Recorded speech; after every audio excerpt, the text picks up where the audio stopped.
हरिहर क्षेत्र में बैठे हुए व्यास नंदन सुखदेव जी समझा रहे हैं, हे राजन, आज रुक्मिणी ने जैसे ही ब्राह्मण देव को देखा अब खुशियों का ठिकाना नहीं रहा। क्यों? जो चीज पसंद है वो चीज अगर मिल जाए, सामने आ जाए तो खुशियों का ठिकाना नहीं रहता है। तो आज रुक्मिणी इतनी खुश वही ब्राह्मण को देख के अब सब भूल गई। कहने लगी, ब्राह्मण देव कहाँ है, कहाँ है मेरे श्याम, मेरे श्याम कहाँ है? जो इतनी बात कही सोई कहने लगे, बिटिया जा बता, तुम श्याम श्याम चिल्ला रही, हम आए इतनी दूर से, तुमने पानी तक की नहीं पूछी। रुक्मिणी ने कही, ब्राह्मण देव जो तुम्हें पानी की पूछी तो देर हो जाएगी, और देर लग गई, कहूं कन्हैया चले गए तो मैं बर्बाद हो जाऊंगी, मुझे जाने दो ब्राह्मण देव। ब्राह्मण देव ने कहा है, ठीक है बिटिया जाओ। रुक्मिणी चली अपनी मैया के पास पहुंची, मैया से कहने लगी, ओ मैया, ओ मैया, मेरी शादी है जो तुम मालूम ही है। तो मैया हम जो चाह रहे हैं, शादी से पहले जो कुल देवी होती है उनकी पूजा होते हैं।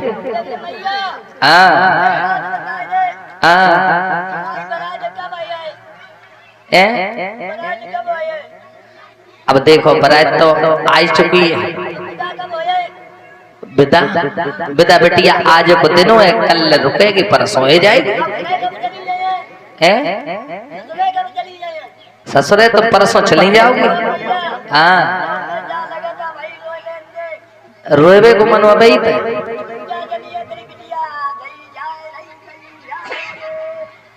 जब बिटरिया बनाए पागल हो गई। रुक्मिणी कहने लगी, रुक्मिणी कहने लगी, मैया मेरो आज रोएबे को मन कर रहा है, विदा मेरी परसों होगी, तुम आज तो रोए लेते। अब मैया को का मालूम कि रुक्मिणी अब जा रही है, आ जाए। रुक्मिणी ने अपनी मैया को पकड़ो है, और पकड़ के कंधा पे सिर रखो और रोएबे लग गई। रुक्मिणी की मैया कहने लगी, बिटिया ओ लली चुप हो जाओ, अगर आज तो रोगी, आज रोगी, कल रोगी, परसों जाओगी, तब तक आंखें जो है ना तुम्हारी फूल जाएंगी।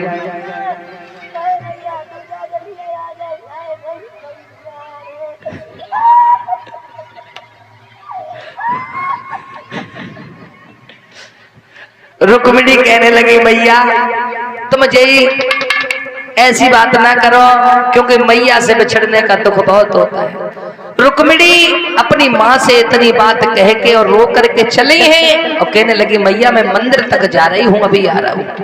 उसी समय सखियों को साथ लेकर के जहाँ भगवान कन्हैया इंतजार कर रहे थे, उसी मंदिर पे थाली हाथ में है और सखियां साथ में है, जा रही है कुल देवी के बहाने। तो आज रुक्मिणी जाकर के पहुंची, भगवान कन्हैया को देखो सामने खड़े रहे भगवान कन्हैया।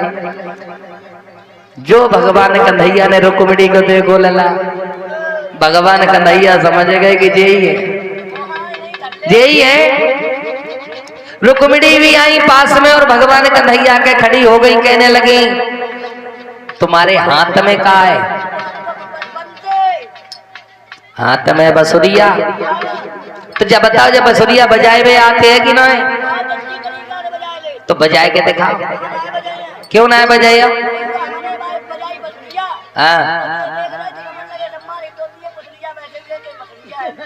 भगवान कन्हैया कहने लगे, रुक्मिणी अगर जो हमने बजाई बसुरिया तो समझ लो जो सेना जितनी लगी है सब तोड़ डालेगी मिलके बसुरिया। तासे नहीं बजवाओ, तुमने इतनी देर क्यों कर दी? भगवान कन्हैया ने रुक्मिणी से कहा। तो रुक्मिणी कहने लगी, श्याम तुम्हें नहीं मालूम है, मेरे लिए इतने पैरा लगे थे, इतना पैरा लगा था कि हमारा आना असंभव था। सुनो हम कैसे आई। और बोली रुक्मिणी, मैं तुमसे मिलने आई मंदिर जाने के बहाने, मैं तुमसे मिलने आई मंदिर जाने के बहाने।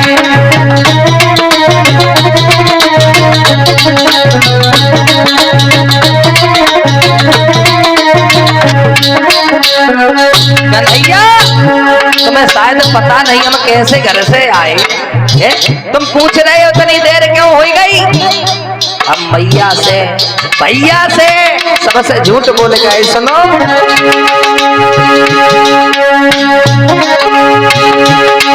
हम तुमसे मिलने आए मंदिर जाने के बहाने, हम तुमसे मिलने आए मंदिर जाने के बहाने।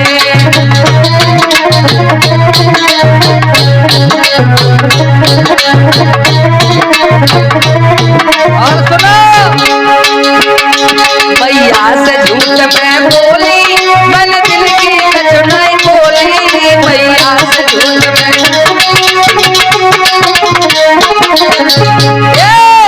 मैया से झूठ मैं बोली, मैंने दिल की कचनाई बोली।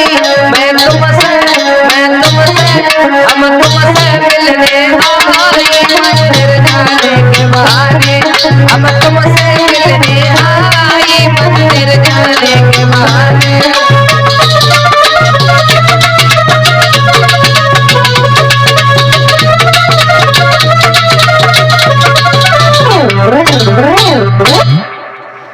आज भगवान कन्हैया से रुक्मिणी कहने लगे ऐसो। हम एक बार एक गांव में कथा कह रहे, गांव का नाम ना लेंगे। वहां पे एक लड़का रहे तो बको नियम रहे रोजन वो कैसो रहे बहुत सुंदर तो चिलम और जमत गई हो कि क्यों ध्यान आ गई हमें एकदम बात याद आ गई तासे दृष्टांत दे रहे। हमने देखा है ऐसे भी लोग होते तो उसका नियम क्या था, वो घर से था बिल्कुल बेघर, बिल्कुल अलग।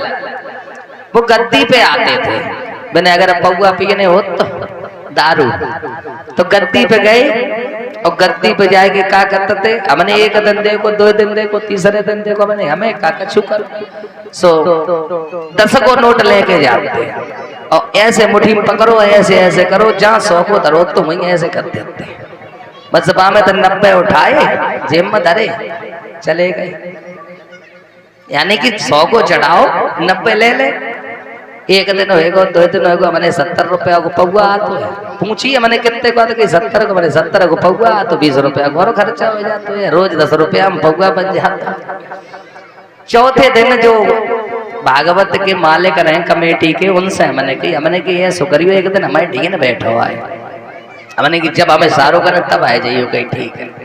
बागुल को नियम होगा डेली को भू आओ, माने 10 को नोट जामे दाबो हाथ में और ऐसे ऐसे करी और 200 को नोट धरो रहा मैंने ऐसे करी और बस मामे देखो 100 को उठाओ, एक 50 को, 2 20 को उठाए और जेब मत अरे चला ना वो सोई बन्ने पकड़ लो कि कह रहे जा बता क्या रुपया लाओ कही हम 200 को लाए। अब आपस में 200 को लाए कि 200 को लाओ 10 को ला। तो कहीं कहीं गांव में ये होता है, याद आए गई अब कैसे रोशन को देख के। लेकिन ऐसी बात कछ ना जा मत सोचिए, गुरुजी हमारे मारे कह रहे बोलिए वृंदावन में हरिलाल की। तो देखा है कहीं के बाद ने ऐसे बगाव में थे, वहां पे एक आरती करो करे बता दो माहौल ध्रुव कह रहा हूँ, आरती एक अम्मा करो करती थी तो भाई आरती करती थी 1 रुपया डालती थी और वहां में तो मुट्ठी बल लेती थी। हमने तो सही है, सब अपन अपन कर्म करते करने दो। तो वहीं पर ध्यान देते हैं। रुक्मिणी जो है भगवान कन्हैया से कहने लगी, श्याम तुम्हें नहीं मालूम है मैं कैसे आ पाई, बड़ी मुश्किल से तुमसे मिलने आई हूँ। श्याम जल्दी चलो। भगवान कन्हैया ने नीचे को हाथ बढ़ाया, रुक्मिणी का हाथ पकड़ा और रथ पे बैठा लो, और जो रथ पे बैठा लो लला। 15 मिनट लगे, 15 मिनट अभी 15 मिनट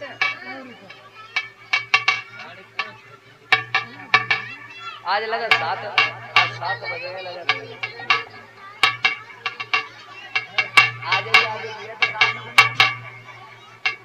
तो सही है, रात होन दो तो पर उठे हो कोई ना, बैठे रहो, हम बैठे रहे। इधर भगवान कन्हैया ने जैसे ही हाथ पकड़ा और हाथ पकड़ कर चलन में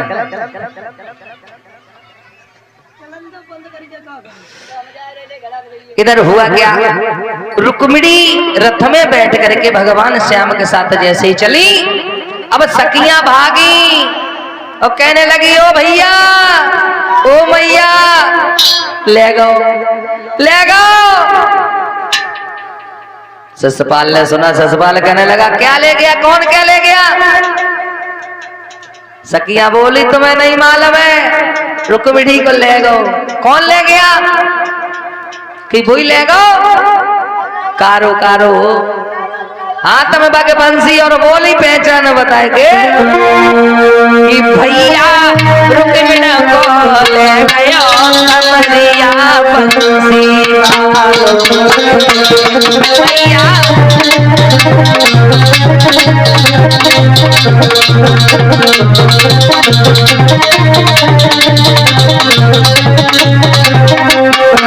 आज पहचान बता करके कहने लगी भैया तुम्हें नहीं मालूम है दीदी को कौन लेगा? बंसी वालों रे कन्हैया मुरली वालों रे भैया दीदी को लेगा कमरिया मुरली वालों रे।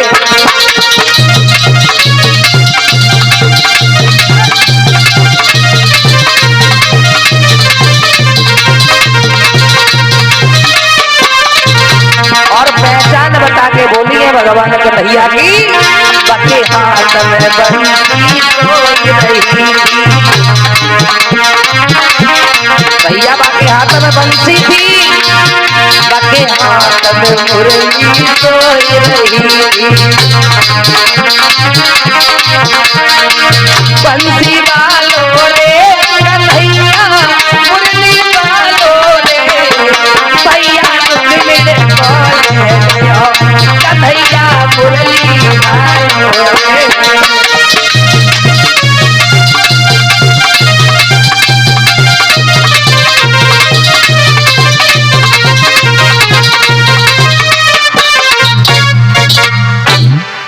आज रुक्मिणी की बात बता करके सखियां बोली उसके हाथ में बंसी थी और भैया हम तुम्हें क्या बताएं रुक्मिणी ऐसे बैठ गई जैसे जलगती ने की कितनी पुरानी पहचान हो जब तक चिल्लानी हो नहीं और चली गई।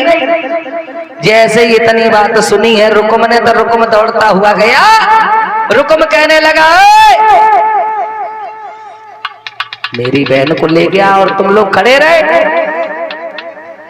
भगवान कन्हैया का रथ थोड़े आगे निकल पाया तब तक रुकुम जो था भागा और भाग करके रथ के पीछे पड़ गया। भगवान कन्हैया ने चाहा कि रथ को रोक ले और रुकुम से दो दो हाथ हो जाए तो रुक्मिणी ने भगवान कन्हैया का हाथ पकड़ लिया। कहने लगी सुनो हमाओ भैया बहुत तंगड़ो है ताकतवर है और तुम कमजोर हो, सुनो ना मेरी बात सुनो। और बोली रुक्मिणी कि रथ मत रोको चले चलो चले चलो। और बोली कि मेरो भैया जबरत महल के हो सारी मत रुकियो मेरो भैया।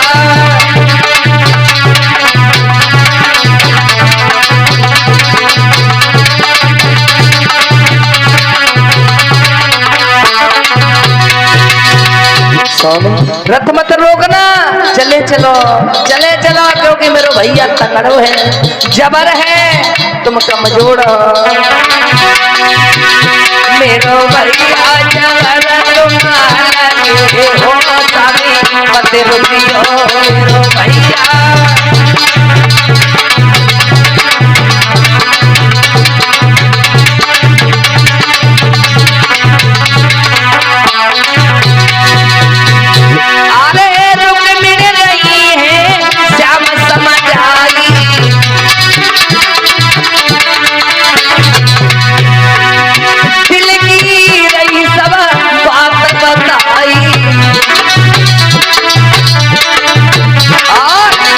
मेरो भैया जबर तुम्हारे हो सामी मत रुकियो मेरो भैया।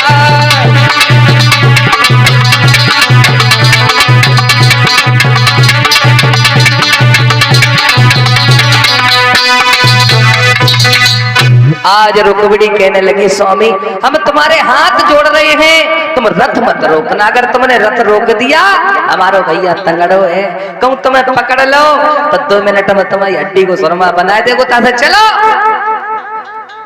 भगवान कन्हैया कहने लगे रुक्मिणी अब रुक जाओ, पहली बार ससुराल में आए हो सो सारे की डर के मारे भाग जाए, नहीं भागेंगे, रुको। भगवान ने रथ रोक दिया, रथ रोक दिया है, रथ से नीचे उतरे। रुक्म कहने लगा ओरे चोर, तू मेरी बहन को लिए जा रहा है? अभी तक तो तू छोटी मोटी चोरियां करता रहा, माखन चुराता रहा, सखियों के चीर चुराता रहा, अब तू लड़कियां भी चुराने लगा, रुक जा। भगवान कन्हैया ने रथ रोका, रथ से उतर के नीचे आए। शिशुपाल में और भगवान कृष्ण में काफी देर तक युद्ध हुआ, झगड़ा हुआ। और शिशुपाल एक बात कह कर गया था अपने घर पे कि अगर मैं रुक्मिणी को लेकर के वापस नहीं आया तो मैं लौट करके अपना मुख कुंदनपुर में नहीं दिखाऊंगा किसी को। तो आज जब युद्ध हुआ है, युद्ध होता रहा, भगवान कन्हैया ने रुक्म को नीचे पटक दिया। जब रुक्म गिर गया और जैसे ही भगवान मारने के लिए तैयार हुए उसी समय रुक्मिणी आ गई। रुक्मिणी ने आकर के हाथ जोड़े हैं, भगवान कन्हैया के पैर पकड़ लिए, कहने लगे स्वामी छोड़ दो, मेरा भैया है, इसे छोड़ दो, इसे ना मारो, क्योंकि भाई की याद समय पे आती है, इसे मत मारो, छोड़ दो। भगवान कन्हैया कहने लगे क्यों, अभी तो तुम्हारा भाई हमें मार रहा था, हड्डी का सुरमा बनाए रही थी, अब भैया को न मराओ तो कहने लगी छोड़ दो। रुक्मिणी कहने लगी स्वामी तुम्हें शायद मालूम नहीं है, जब समय पड़ता है तो भाई की बहुत याद आती है। जिन बहनों के भाई नहीं है उनसे पूछो कि उनके ऊपर क्या बीतती है। बिन भैया की बहन कैसी होती है वो बहन जानती है जिसका भाई ना हो। तो आज रुक्मिणी ने जब विनती की है तो उसी समय भगवान कन्हैया ने रुक्म को छोड़ दिया। रुक्म का सिर वो था मुंडवा दिया है। रुक्म शर्म की वजह से लौट करके वापस नहीं गया, वहीं पर एक नगर बसाया है। रुक्म वहीं पर रहने लगा। यहाँ कुर्सी डाल दो, कहाँ है, आ जाओ। इधर रुक्मिणी को लेकर के भगवान कन्हैया, रुक्मिणी कहाँ रह गई,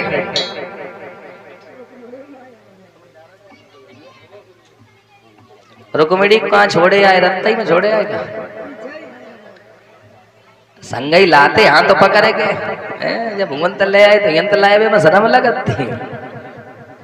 तो एक लाइन का भजन बोल लीजिए, डालो जल्दी, तखत डाल लो।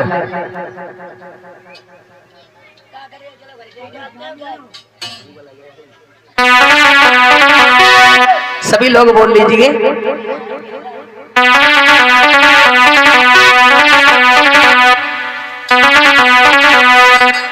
तखत उठवा लो, कोई कहाँ है ना, कोई तुम ही जा।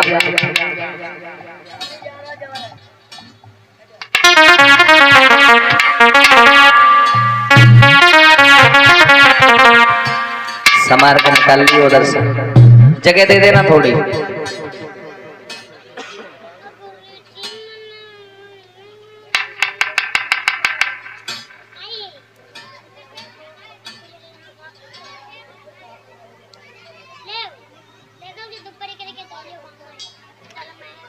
बोल लीजिए एक लाइन का।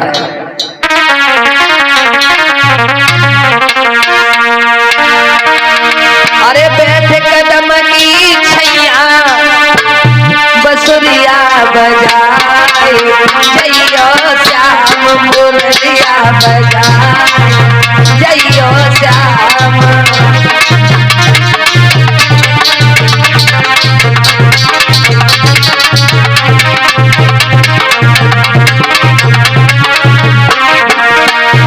सभी लोग तालियों के साथ बोल लीजिए, तालियों के साथ।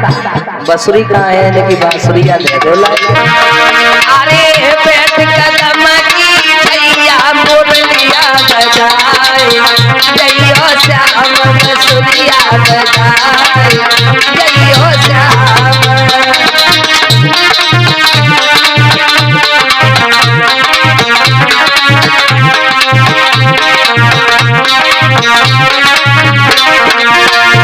अरे 4 महीना आए गर्मी के 4 महीना 4 महीना आए गर्मी के 4 अरे टप टप जुए पसीना बिजनवा डोलाए जइयो श्याम बिजलिया डोलाए जइयो श्याम।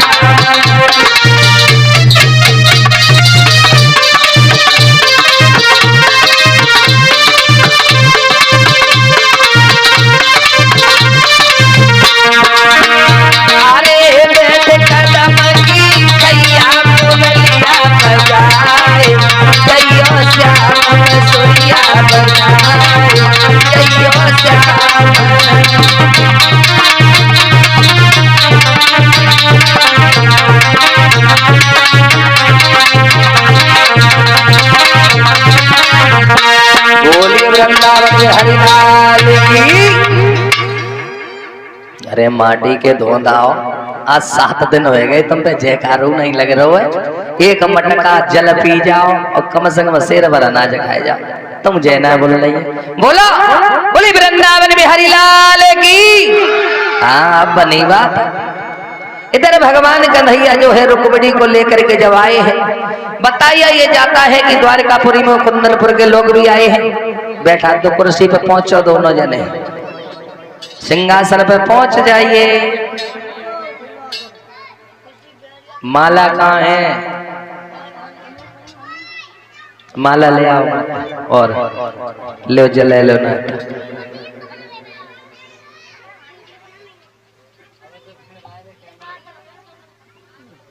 चढ़ाए लो हाथ पकड़ के। हमारे जमाने में ऐसा होता ही ना, तो मैं क्या करें।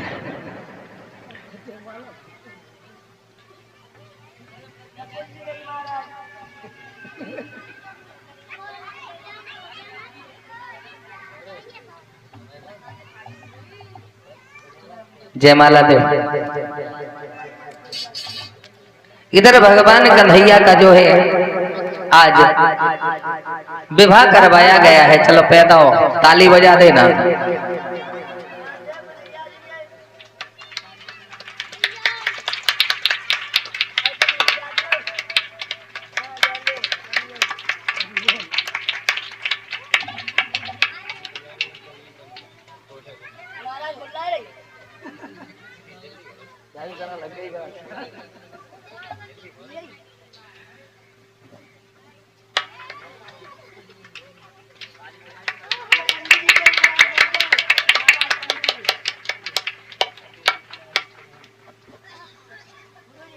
लो परीक्षित महाराज करियो का मैंने कहा करो जन को पल्लंग जाओ लला थाली रखो बैठा दो जन को। इधर भगवान कन्हैया का आज रुक्मिणी के साथ विवाह कराया गया। बताया जाता है कि कुंदनपुर से लोग आए हैं, आकर के कन्यादान किया है। कन्यादान के लिए परीक्षित महाराज और नवल दो मैया पहुंचो पहले।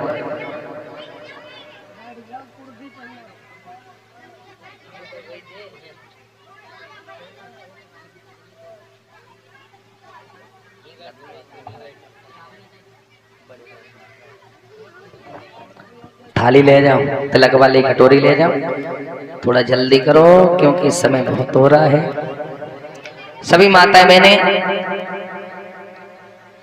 सिंगार कौन कौन लेके आए थे? चढ़ाया ही नहीं अभी तक। हाँ चलो गद्दी पे चढ़ेगा सिंगार, जो भी है जो भी चीज लेके आए हैं वो गद्दी पे चढ़ेगा। कन्यादान के लिए वहां कन्यादान करते जाएंगे और श्रृंगार और वो है वो गद्दी पे चढ़ेगा। ठीक है, गद्दी पे चढ़ाते जाइए और श्रृंगार ऐसी जगह पे पर्ची पड़ी है सबकी। हम कंगा नहीं पहचानेंगे कि जैसे तुम आओ ही ना स्पेशल बने के आओ।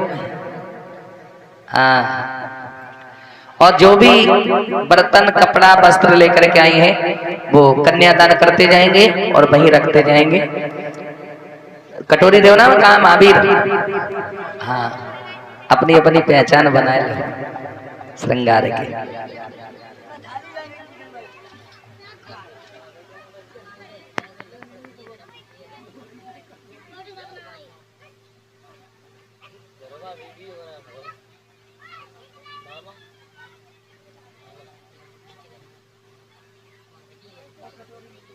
ना यार, ये बाप है।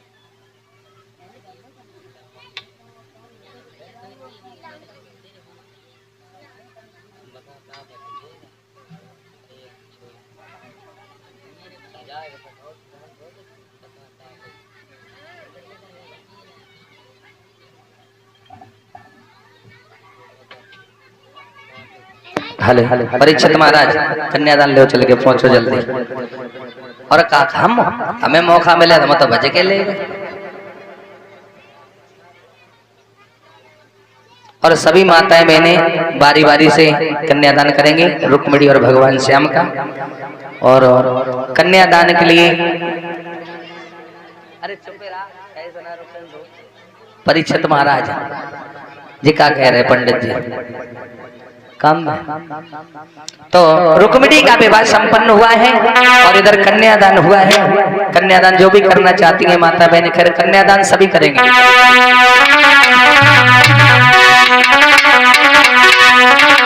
लीजो कन्या दान रुक्मिणी की हुई रही सगाई।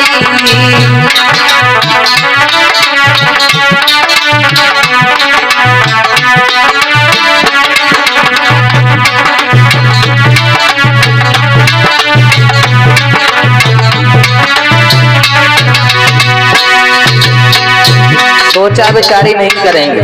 जो कन्यादान करना चाहती हैं जबरदस्ती भी नहीं। कन्यादानम महादानम, कन्यादान सबसे बड़ा दान होता है।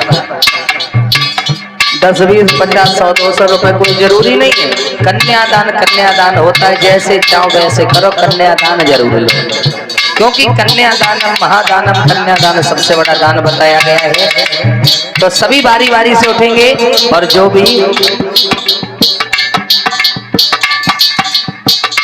अजय लली लला गए साइड पर करते हो। हाँ कन्यादान करते चलेंगे सभी लोग और अपनी अपनी जगह पे बैठते चलेंगे। ले लीजो कन्यादान रुक्मिणी की हुई रही सगाई।